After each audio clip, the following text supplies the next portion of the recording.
రండి, దేవుని యొక్క వాక్యంలో నుండి ఉపవాస ప్రార్థనలో ప్రవేశించే మునుపు ఒక మాట జ్ఞాపకం చేసుకుందాం.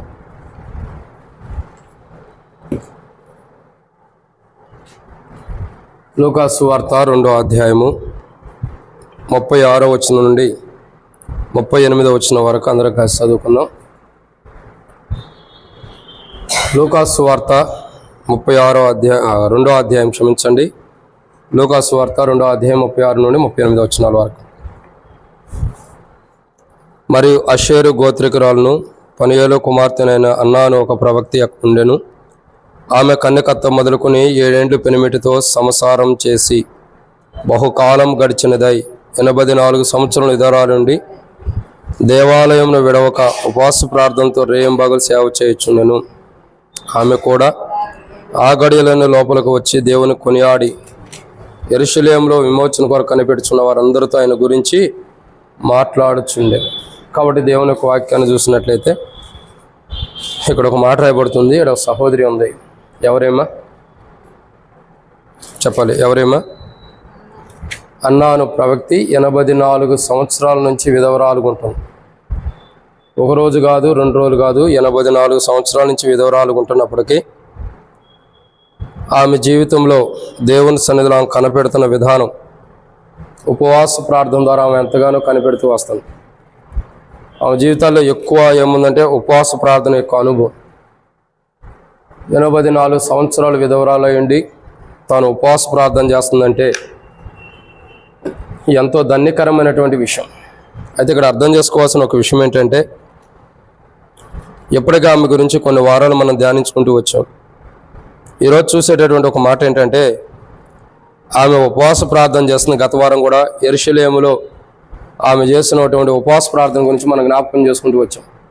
ఈరోజు మనం చూసేటటువంటి మాట ఏంటంటే, విమోచన కొరకు. దేని కొరకు ఆమె ఉపవాస ప్రార్థన చేస్తుంది? యెరూషలేము యొక్క విమోచన కొరకు, లేదా యెరూషలేము ఎటువంటి స్థితిలో ఉందన్నది గత వారం మనం చూస్తూ వచ్చాం.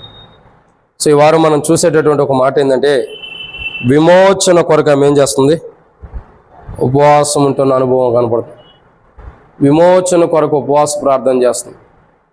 ప్రియులారు ఇక్కడ ఒక మాట జాగ్రత్తగా అర్థం చేసుకున్నట్లయితే, దేవుని యొక్క వాక్యం చెప్పబడిన మాట ఏంటంటే, ఏ విమోచన కొరకు అంటే వేటి నుండి విమోచించబడటం కొరకు ఆమె ఉపవాసం ఉంది అని అంటే బైబిల్లో కొన్ని విషయాలు ఉన్నాయి. దాంట్లో ఒక మాటను మనం జ్ఞాపకం చేసుకోకమునుపు ప్రభు నడిపింపు కొరకు చిన్న ప్రార్థన.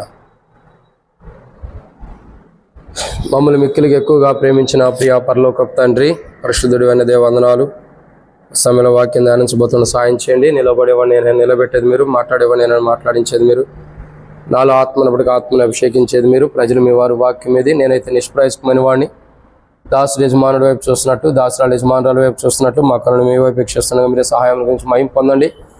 నాతో మీరు మాట్లాడండి. అవసరమైన మాటలు పరలోకంలో అనుగ్రహించండి. తెరవబడిన ఆకాశం మాకు అనుగ్రహించి ఆకాశం ఇప్పి దేవా, తెరవబడిన ఆకాశం మాకు అనుగ్రహించి ఆకాశం ఇప్పి పడజాలంతా విస్తారమని పరిశుద్ధాత్మను అభిషేకించండి. నాతో మీరు మాట్లాడమని, దేహ బలహీనత కలిగిన వాడిని నన్ను కూడా నీ ఆత్మ ద్వారా నడిపించండి ప్రభువా. నన్ను కూడా నీ ఆత్మ అభిషేకంతో నిలబెట్టుకుని వాడుకున్నామని, నాతో మీరు మాట్లాడమని దయగల మీ హస్తములకు అప్పచెబుతూ మీ ఉద్దేశాలు, మీ ఆలోచన మా పట్ల ఏవైతే నెరవేర్చుకోనమని, నాతో మీరు మాట్లాడమని మీకు అప్పచెబుతూ ముందున్న సమయం ఎంతో దీవించమని, ఈరోజు ఈ వాక్యం ఎంతో దీవించమని ప్రభువైన యేసుక్రీస్తు నామం ప్రతి శ్వాసంతో ప్రార్థిస్తున్నాం తండ్రి. దేవుని యొక్క వాక్యాన్ని చూసినట్టయితే ఇక్కడ ఒక మాట రాయబడుతూ వచ్చింది. లూకా సువార్త 2వ అధ్యాయంలో 36 నుండి 38 వచనాల్లో సహోదరి యొక్క ప్రార్థనా జీవితాన్ని మనం చూస్తున్నాం. ఉపవాస ప్రార్థన. ఎంతగానో తన యొక్క జీవితంలో ఉపవాస ప్రార్థన చేస్తూ దేవుని సన్నిధిలో తాను గడుపుతున్నటువంటి అనుభవాన్ని మనం చూస్తూ వస్తున్నాం. అయితే ప్రియులారు ఇక్కడ అర్థం చేసుకోవాల్సిన ఒక అంశం ఏంటంటే, ఆమె ఉపవాస ప్రార్థన చేస్తూ ఏం చేస్తుందంటే విమోచన కొరకు ఆమె ఏం చేస్తుంది? కనిపెట్టుకుంటుంది. విమోచన అన్నది ప్రాముఖ్యత. ఆమె యొక్క ఉపవాస ప్రార్థన ద్వారా మనకు నేర్పిస్తుంది ఏంటంటే విమోచన. సో తన జీవితంలో ఉపవాస ప్రార్థన దేని కొరకు చేస్తుందంటే విమోచన కొరకు తాను ఉపవాస ప్రార్థన చేస్తున్న అనుభవాన్ని మనం చూస్తున్నాం. సో దేని నుండి విమోచన కొరకు ఉపవాస ప్రార్థన చేస్తుంది యెరూషలేములో అని అంటే బైబిల్లో కొన్ని విషయాలు ఉన్నాయి. రండి, దాంట్లో మొదటి మాటను చూసినట్లయితే మత్తయి సువార్త 3వ అధ్యాయం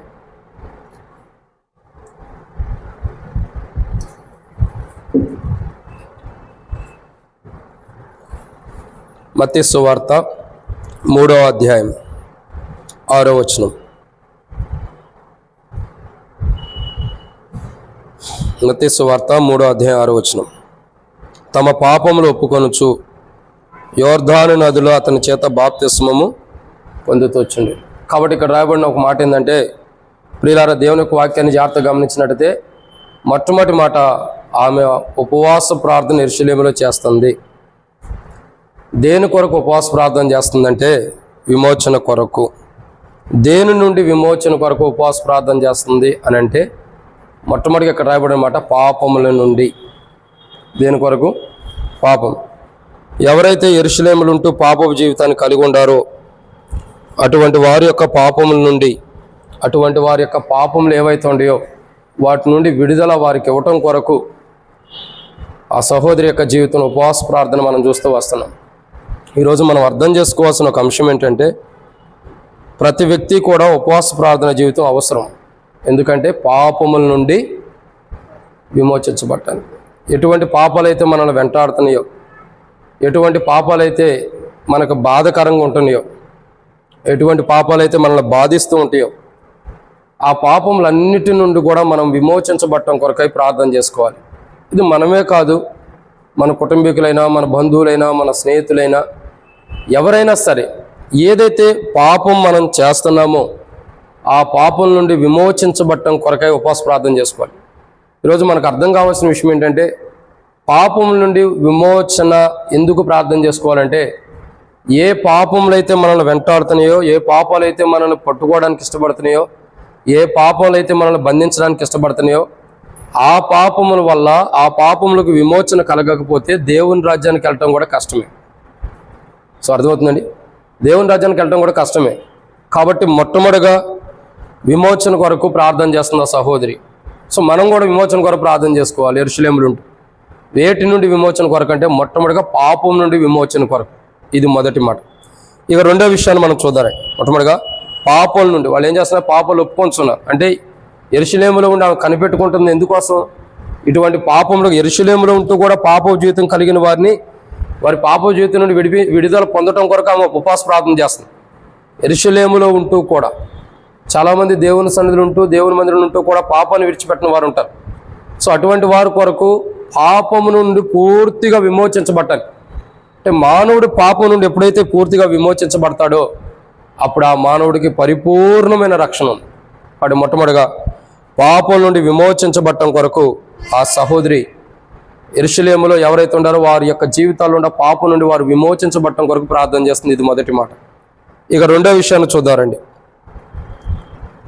వేటి నుండి విమోచన కొరకు ఆమె ప్రార్థన చేస్తుంది? మొట్టమొదటిగా యెరూషలేములో ఉంటూ పాప జీవితం కలిగిన వారు ఏ పాపాలు అయితే ఉంటే ఆ పాపం నుండి విమోచించబడటం కొరకు ప్రార్థన చేస్తుంది. ఇక 2 మత్తయి సువార్త 3వ అధ్యాయము మనం చూసినట్లయితే 7వ వచనం చివరిలో రాయబడుతుంది అక్క.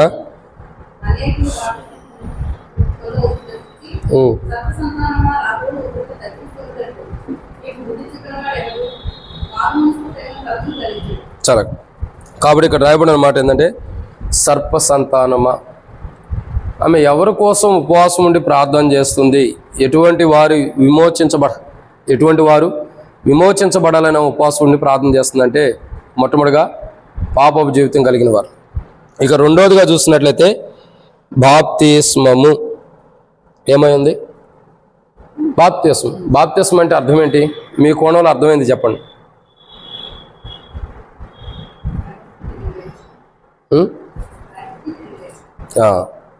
బాప్తిస్మం అంటే అర్థం ఏంటంటే మరణము. ఇక్కడ ఉన్నటువంటి సహోదరి ఉపవాస ప్రార్థన ఎలా ఉందంటే, మరణము నుండి తప్పించబడటం కొరకు ఉపవాస ప్రార్థన చేస్తుంది.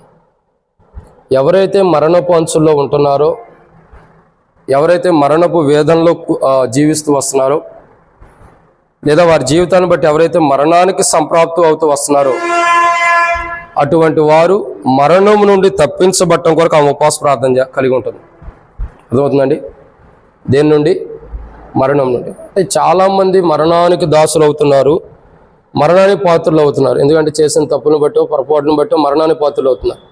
ఈ మరణము నుండి కూడా విమోచించబడటానికి, ఏదైతే మరణం ఉందో బాప్తిస్మం అంటే మరణం అని అర్థం.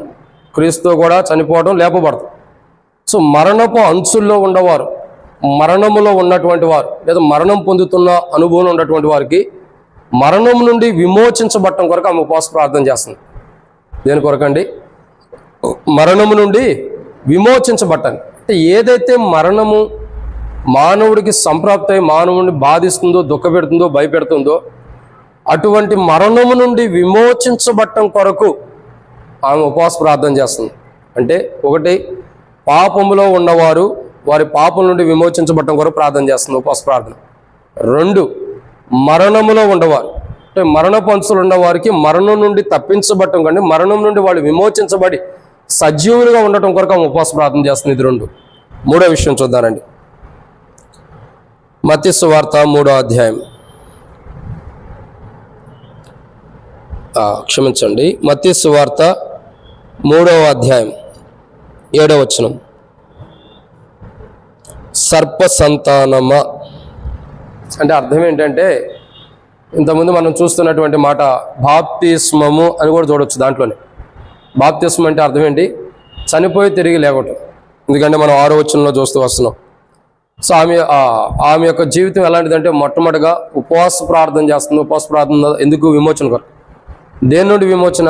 మొట్టమొదటిగా పాపం నుండి విమోచన కొరకు ప్రార్థన చేస్తుంది. రెండు, దేని నుంచి విమోచన? రెండోదిగా చూస్తున్నట్టయితే బాప్తిస్మము అని మనం చదువుతూ వస్తున్నాం 6వ వచనం. బాప్తిస్మం అంటే ఏంటి? అర్థం ఏంటి? చనిపోతున్నటువంటి జీవితం నుండి, చావు నుండి విమోచించబడటం కొరకు ఉపవాస ప్రార్థన చేస్తుంది. ఇక మూడో మాట ఇక్కడ రాయబడిన మాట ఏంటంటే సర్ప సంతానమ్మ. ఏమనుంది?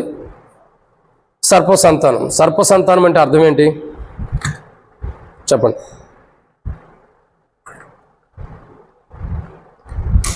సర్ప సంతానం అంటే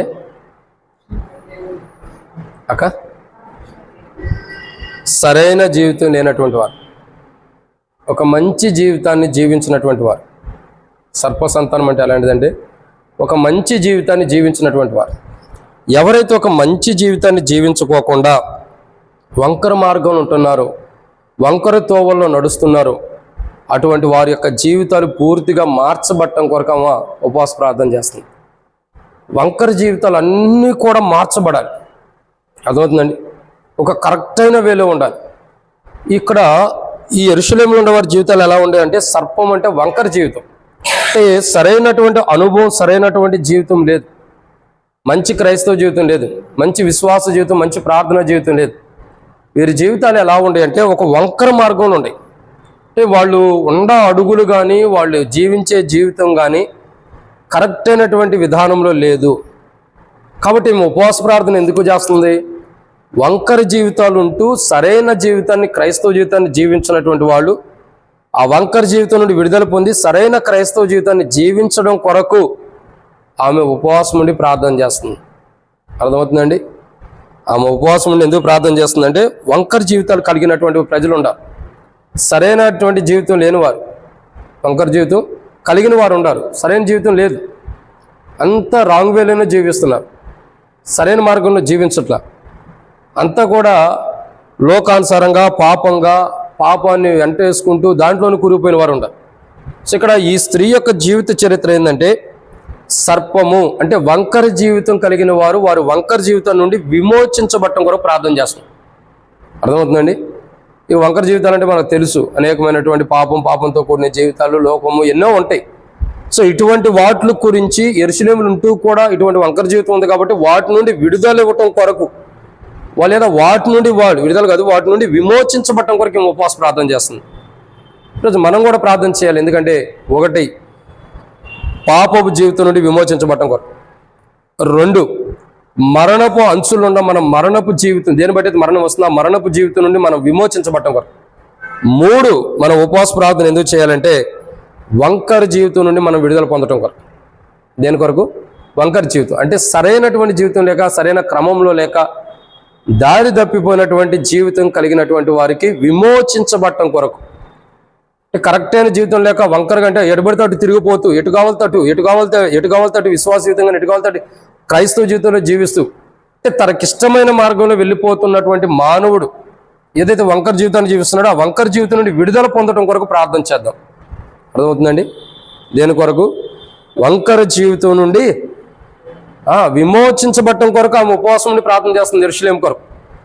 యెరూషలేము కానీ యెరూషలేములు ఉంటూ కూడా ఆమె ఉపవాస ప్రార్థన ఎందుకు చేస్తుందంటే వంకర జీవితాలు కలిగిన వారి యొక్క వంకర జీవితం పూర్తిగా వంకర జీవితం నుండి విమోచించబడి సరైన జీవితం వాడు కలిగి ఉండటం కొరకు ఆమె ఉపవాసం నుండి ప్రార్థన చేస్తుంది. ఇది 3వ మాట. ఇక 4వ విషయం ఏంటంటే మత్తయి సువార్త 3వ అధ్యాయం 7వ వచనంలో రాబో ఉగ్రతను తప్పించుకొనుటకు మీకు బుద్ధి చెప్పిన వాడెవడు అంటే వారి జీవితాల్లో ఏముందంటే బుద్ధి లేనటువంటి వారుగా ఉండారు. ఎలా ఉండారు? బుద్ధి లేనటువంటి వారు. సో ఇక్కడ అర్థం చేసుకోవాల్సిన ఒక అంశం ఏంటంటే ఆమె ప్రార్థన చేస్తుంది. ఉపవాస ప్రార్థన ఎవరి కోసం చేస్తుందంటే బుద్ధి లేనటువంటి వారి కోసం. వాళ్ళు ఏదైతే బుద్ధి లేక బుద్ధిహీనమైనటువంటి జీవితాన్ని జీవిస్తున్నారో, ఏదైతే బుద్ధిహీనులుగా జీవిస్తూ వస్తున్నారో అటువంటి వారు బుద్ధిహీనమైన జీవితం నుండి విమోచించబడి బుద్ధి కలిగి జీవించడం కొరకు ఆమె ఉపవాస ప్రార్థన కలిగి ఉంటుంది. అర్థమవుతుందండి? బుద్ధిమంతుడికి ఏం కలుగుతాయి? బుద్ధిమంతుడికి అనేక ఆపదలు వచ్చినా దేవుడు కాపాడతాడు. బుద్ధిహీనుడికి వాని వీపుకి దెబ్బలు తగులుతాయి. సో ఇక్కడ అర్థం చేసుకోవాల్సిన విషయం ఏంటంటే మన జీవితంలో ఎన్నిసార్లు అయితే బుద్ధిహీనమైన జీవితాన్ని మనం జీవిస్తూ వస్తామో తద్వారా మనం నష్టాన్ని తెచ్చుకునే వారికి ఉంటాం. ఏం తెచ్చుకుంటాం? నష్టాన్ని. సో బైబిల్ చెప్పేటటువంటి ఒక మాట ఏంటంటే బుద్ధి లేనటువంటి ప్రజలు ఏదైతే బుద్ధిహీనమైన జీవితం కలిగి ఉంటున్నారో ఆ బుద్ధిహీనమైన జీవితం నుండి విమోచించబట్టం కొరకు ఆమె ఉపవాసం నుండి ప్రార్థన చేస్తుంది. విమోచించబట్టం కొరకు ఉపవాసం నుండి ప్రార్థన చేస్తుంది. లేదంట బుద్ధి కలిగిన వారు బుద్ధి లేని వారు కూడా బైబిల్లో ఉండాలి. బుద్ధి కలిగిన వారు ఆశీర్వదించబడుతున్నారు, బుద్ధి లేని వారికి నష్టం కలుగుతుంది. సో ఈమె ఎందుకు ఉపవాస ప్రార్థన చేస్తుంది? ఎందుకంటే బుద్ధి లేనటువంటి వాళ్ళు విడవబడితే నష్టపోతారు కాబట్టి, బుద్ధి లేనటువంటి వారు విడవబడితే నష్టపోతారు, నశించిపోతారు కాబట్టి ఆ బుద్ధి లేనటువంటి ప్రజలు మరలా బుద్ధి తెచ్చుకుని సరైన క్రమంలో జీవించడం కొరకు ఆమె ఉపవాసం నుండి బుద్ధి లేని వారు ఆ బుద్ధిహీనమైన జీవితం నుండి విమోచించబట్టం కొరకు ఆమె ఉపవాసం నుండి ప్రార్థన చేస్తుంది. ఎన్నో మాట ఇది? 4. కాబట్టి మన జీవితాల్లో కూడా మనం కూడా ఏం చేయాలంటే ఉపవాస ప్రార్థన అనుభవం మనకు అవసరం. ఏదైతే బుద్ధిహీనమైన జీవితం మనలో కానీ ఇంకా అనేక కోణాల్లో మనలో నివసిస్తూ వస్తుందో ఆ బుద్ధిహీనమైన జీవితం నుండి మనం విమోచించబడాలి. ఎందుకంటే దేవుని రాజ్యానికి వెళ్ళాలి, దేవుని రాజ్యం సమీపిస్తుంది కాబట్టి ఈ బుద్ధిహీనమైన జీవితం నుండి మనం విమోచించబడటం కొరకై ఉపవాస ప్రార్థన చేసుకోవాలి. ఇది 4వ మాట. అక్కడ 5వ విషయాన్ని చూద్దానండి. మత్తయి సువార్త 3వ అధ్యాయం 7వ వచనంలో చివరిలో ఒక మాట ఉంది, మారు మనస్సు. ఏమనుంది? మారు మనసు. సో ఇక్కడ ఉన్న ప్రజలు ఎలాంటి వారు అంటే మారు మనసే లేనటువంటి వారు. ఎలాంటి వారు? మారు మనసే లేనటువంటి ప్రజలు. అసలు వారి జీవితాలు చూస్తే మారు మనసు లేనటువంటి జీవితం. అందుకే మార్కు సువార్త 1వ అధ్యాయం అంటాడు, మారు మనసు తగిన కాలం సంపూర్ణమైన దేవుని రాజ్యం సమీపిస్తున్న మారు మనసు పొందండి అంటాడు. మారు మనసు. కాబట్టి ఇక్కడ ఉన్న ప్రజల యొక్క జీవితాలు ఎలాంటివంటే మారు మనసు లేనివారు. ఈ మారు మనసు లేనటువంటి ప్రజలకి మారు మనసుని ఇవ్వటం కొరకు ఆమె ఉపవాస ప్రార్థన చేస్తుంది. ఎవరు మారు మనసుని ఇవ్వాలా? దేవుడే. సో ఆమె జీవితం ఉపవాస ప్రార్థన ఎందుకు ఉంటుందంటే యెరూషలేములో విమోచించబడటం కొరకు. యెరూషలేములో ఉండవారు దేని నుండి విమోచించబడాలా? 1 పాపం నుండి విమోచించబడాలి, 2 మరణము నుండి విమోచించబడాలి, 3 వంకర జీవితం నుండి విమోచించబడాలి, తప్పు జీవితం ఏదైతే ఉందో దానిని, 4 బుద్ధిహీనమైన జీవితం నుండి విమోచించబడాలి, బుద్ధి కలిగి జీవించాలి, 5 మారు మనసు లేని జీవితం నుండి విమోచించబడి మారు మనసు కలిగినటువంటి జీవితం, మారు మనసుకు తగిన ఫలము ఫలించే జీవితాన్ని జీవించడం కొరకు ఆ సహోదరి ఉపవాస ప్రార్థన చేస్తుంది. అట్లు మనం కూడా చేయాలి. అప్పుడే మన జీవితాల్లో ఎంతో ఆశీర్వాదాలు ఉంటాయి. అప్పుడే మన జీవితాల్లో ఎన్నో దీవెనలు కూడా ఉంటాయి. ఈరోజు మనం అర్థం చేసుకోవాల్సిన అంశం ఏంటంటే ఉపవాస ప్రార్థనలో మనం మారు మనసు తగిన ఫలం కొరకు మనం ప్రార్థన చేయలేకపోతున్నాం. అనేక సార్లు మనం ప్రార్థన చేస్తున్నామే కానీ మారు మనసు తగినటువంటి ఫలం మనలో లేదు, మన కుటుంబంలో కూడా లేదు. సో ఈరోజు మన ప్రార్థన ఎలా ఉండాలంటే మారు మనసు తగినటువంటి ఫలము. ఈమె దేని నుండి విమోచించబడటం కొరకు ఉపవాసం ఉంటాయని చెప్పండి. చాలా విషయాలు ఉన్నాయి. ఈమె యెరూషలేము కానీ యెరూషలేములో ప్రజలు దేని నుండి విమోచించబడాలని ఇష్టపడుతుంది? 1 పాపం నుండి, 2 మరణం నుండి, 3 వంకర జీవితం నుండి, తప్పు జీవితం నుండి. 4 బుద్ధిహీనమైన జీవితం నుండి. 5 మారు మనసు తగిన జీవితం లేదు కాబట్టి మారు మనసు తగిన జీవితం లేని జీవితం నుండి విడుదల పొంది విమోచించబడి మారు మనసు తగిన జీవితాన్ని జీవించడం కొరకు. ఈరోజు మన జీవితాలు మనం అర్థం చేసుకోవాల్సిన అంశం ఏంటంటే మారు మనసు తగిన జీవితాన్ని మనం జీవించాలి. మారు మనసు తగినటువంటి క్రైస్తవ జీవితాన్ని మనము జీవించాలి. దాని కొరకే మనం ప్రార్థన చేసుకున్నాం. ప్రభువుని అడగాలి, ప్రభువా మారు మనసు తగిన జీవితం నాకు అనుగ్రహించు, మారు మనసు కలిగినటువంటి క్రైస్తవ జీవితాన్ని నాకు తీసుకురా, మారు మనసు తగినటువంటి ఫలభరితమైన జీవితం నాకు అనుగ్రహించు అని మనం ప్రార్థన చేసుకోవాలి. ఆ స్త్రీ విధవరాలయ్యుండి యెరూషలేము విమోచన కొరకు లేదా యెరూషలేములో ఉండవారు విమోచన కొరకు ప్రార్థన చేస్తుంది. ఆ స్త్రీ విధవరాలు.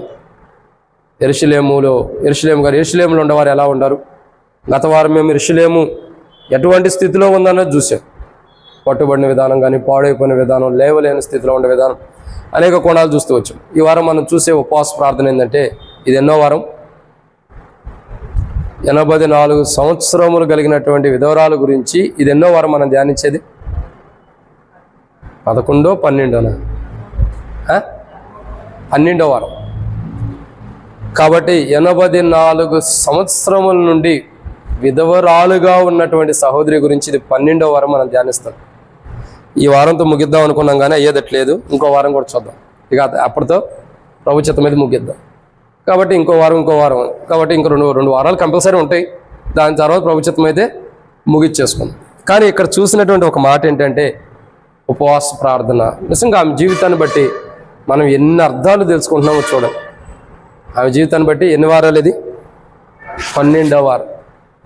10 ఏళ్ళు 70 మాటలు, 2 ఏళ్ళు 14, క్షమించండి 5 5 50, ఇంకా 60 మాటలు ఏమో జీవితం గురించి మనం ధ్యానించుకుంటూ వచ్చాం. 5 మాటలే కదా ధ్యానించేది. 60 మాటలు అర్థం చేసుకుని ఆమె జీవితంలో ఎన్ని అర్థాలు ఉండేవి. 84 సంవత్సరాలు విధవరాలు గుండి తాను ఉపవాస ప్రార్థన చేస్తుంది. ఎందుకంటే విమోచన కొరకు. యెరూషలేము కానీ యెరూషలేములో ఉన్న ప్రజల యొక్క విమోచన కొరకు. యెరూషలేములో ఉన్న ప్రజలు, యెరూషలేములో ఉన్న ప్రజలు ఎలా ఉంటారంటే 1 పాపంలో ఉండారు, 2 మరణపు అంచుల్లో ఉండారు, 3 వంకర జీవితం కలిగి ఉంటారు, 4 బుద్ధిహీనమైన జీవితం ఉంది, 5 మారు మనసు కలిగిన జీవితం లేదు. ఇటువంటి 5 అంతల అనుభవం కలిగిన జీవితం కలిగిన ఇశ్రాయేల్ ప్రజలు కానీ యెరూషలేములో ఉన్న ప్రజల యొక్క జీవితాలు, వారి జీవితాల నుండి విమోచించబట్టం కొరకు ఈ సహోదరి ఉపవాసం ఉంటుంది. ఈరోజు మనం కూడా ఉపవాసం ఉండాలి. ప్రభు మాకు కూడా విమోచన అవసరం. ఎటువంటి విమోచన మనకు అవసరము? ఈరోజు మనం చూస్తున్న ఉపవాస ప్రార్థనలో 84 సంవత్సరాలు విధవరాలు గుండి ఆమె ఉపవాస ప్రార్థన చేస్తుంది. ఎందుకొరకు అంటే విమోచన కొరకు. యెరూషలేములో ఉన్న ప్రజల యొక్క విమోచన కొరకు.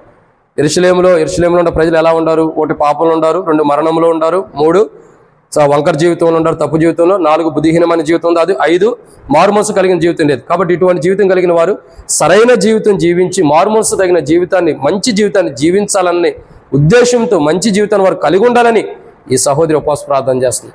ఈరోజు మనం కూడా ఉపవాస ప్రార్థన చేద్దాం. ఏమని? ఈరోజు మనం కూడా ఉపవాస ప్రార్థన చేయాలి. 84 సంవత్సరాలు విధవరాలు ఉన్న స్త్రీ ఎట్లా ప్రార్థన చేసింది ఉపవాస ప్రార్థన? దేని కొరకు? విమోచన కొరకు. మనం కూడా ప్రార్థన చేయాలి. ప్రభా, ఇదిగో నేను పాపంలో ఉండాలి, లేదా నా కుటుంబం పాపంలో ఉంది, పాపం నుండి విమోచించు. దేవా, మేము మరణంలో ఉండాం, మా కుటుంబీకులు మరణ పంచులు ఉన్నారు, మరణ పంచుల నుంచి విడుదలయ్యి. దేవా, మేము కానీ మా కుటుంబీకులు కానీ సర్పసంతానం అంటే వంకర జీవితాన్ని కలిగి ఉన్నాం. సరైన క్రైస్తవ జీవితం లేదు. సరైన క్రైస్తవ జీవితాన్ని మందిరానికి వస్తున్నాం కానీ సరైన క్రైస్తవ జీవితం లేదు. ఇవ్వు. మేము మా కుటుంబీకులు బుద్ధిహీనమైన క్రైస్తవ జీవితం జీవిస్తున్నాం, బుద్ధిహీనులుగా ఉండాం. బుద్ధి కలిగిన వారిగా జీవించే జీవితాన్ని. ఇంకా మేము మా క్రైస్తవ జీవితం ప్రభా మారు మనసు లేని క్రైస్తవ జీవితాన్ని జీవిస్తున్నాం. ఈ రోజైనా మారు మనసుకు తగిన క్రైస్తవ జీవితాన్ని జీవించాలి. ఎందుకంటే పాపం నుండి విమోచించబడాలా, మరణం నుండి విమోచించబడాలా, వంకర జీవితం, తప్పు జీవితం నుండి విమోచించబడాలా, బుద్ధిహీనమైన జీవితం నుండి విమోచించబడాలా, ఇంకా మారు మనసు లేని జీవితం నుండి విమోచించబడి ఈ 5 అంతల అనుభవం నుండి మేము విమోచించబడి ఒక మంచి క్రైస్తవ జీవితం, పాపం లేని వారిగా మరణం నుండి తప్పించబడి మంచి మార్గంలో ఉంటూ ఇంకా బుద్ధి కలిగి ఇంకా చూస్తున్నట్టయితే ఆ మారు మనసు తగిన జీవితం మేము జీవించినట్లు మాకు అట్టి క్రైస్తవ జీవితం మాకు అనుగ్రహించి ప్రభుని మనం ప్రార్థన చేయాలి. ఎందుకంటే ప్రియులారా, సాతానుడు బహు కుయుక్తిపరుడు. ఏదైతే మనకు అవసరమో దాన్ని మనం పొందుకోకుండా ఆపేస్తాం. ఏదైతే మనం సంపాదించుకోవాలో దాన్ని సంపాదించుకోకుండా ఆపేస్తాడు. ఈరోజు ఒక మాట ఏంటంటే, సాతాను క్రియలు లయపరచడానికి యేసు ప్రభు ఈ లోకానికి వచ్చాడు.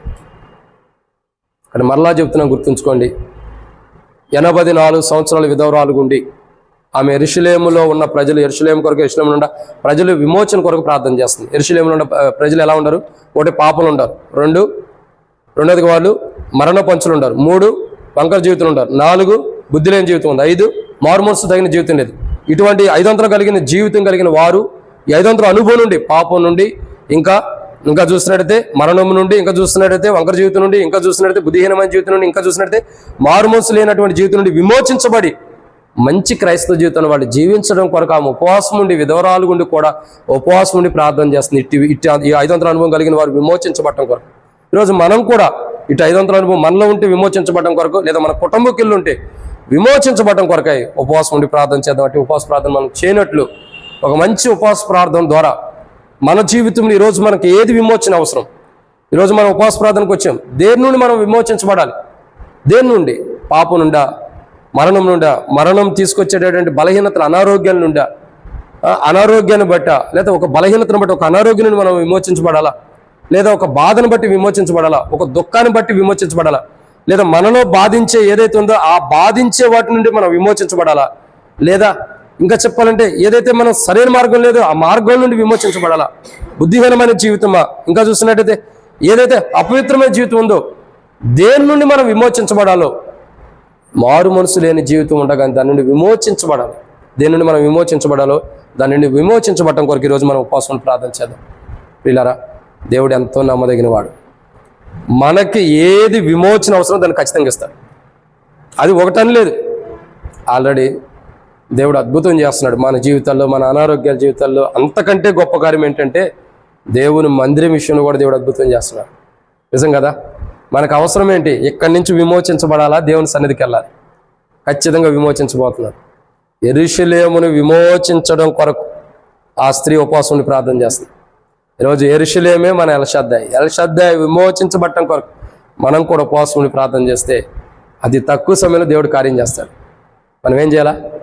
ఆ స్త్రీ విధవరాలుగా ఉండి యెరూషలేము విమోచించబడటం కొరకు ప్రార్థన చేస్తాం.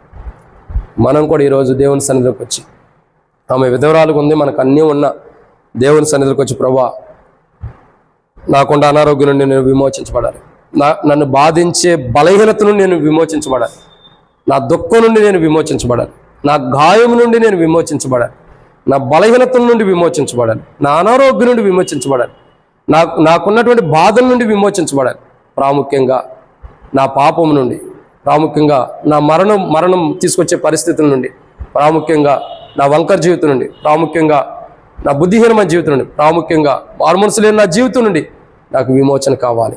నాకు విమోచని యెరూషలేము దేవుని మందిరానికి కూడా నువ్వు విమోచన దయచేయి.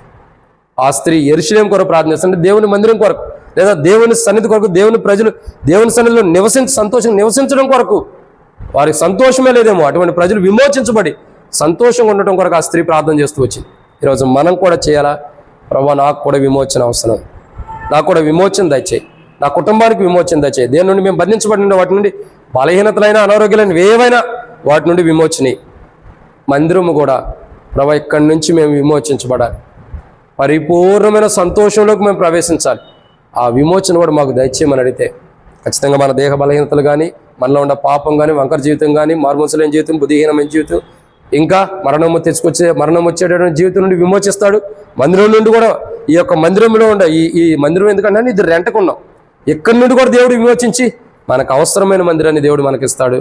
అక్కడ దేవుని మహిమపరిచేవారికి, అక్కడ దేవుని గణపరిచేవారికి దేవుడు సిద్ధపరచున్నట్లు దేని విషయంలో, మందిరం విషయంలో కానీ, మన జీవితాల్లో కానీ, మన కుటుంబాల్లో కానీ ఏది మనకు విమోచన అవసరమో ఆ విమోచన కొరకై ప్రార్థన చేద్దాం. అట్టి రీతిలో మనం విమోచించబడినట్లు మన బలహీనతలు, మందిరము అంటే ఇక్కడ ఉండే రెంటకుండా రూము నుండి విమోచించబడి మందిరం స్థలం కలిగి, ఇంకా బలహీనతల నుండి, అనారోగ్యం నుండి, పాపం నుండి, ప్రతి దాని నుండి కూడా మనం విమోచించబడి క్రీస్తునందున్న కృప చేత బలవంతులమై, ఆయన మనకి విధించిన శిక్షణ ఆయన కొట్టివేశాడు కాబట్టి ఆయన ద్వారా మనం బలవంతులమై నిలబడి బలమైన కార్యాలు మన పట్ల దేవుడు జరిగించి, బలమైన దేవుడు మన పట్ల గొప్ప కార్యాలు చేసి, బలమైన దేవుడు సంతోషించినట్లు, బలమైన దేవుని కలిగి ఉన్న మనం కూడా సంతోషించినట్లు ప్రభు మనకు సహాయం చేయను గాక. ఆమేన్.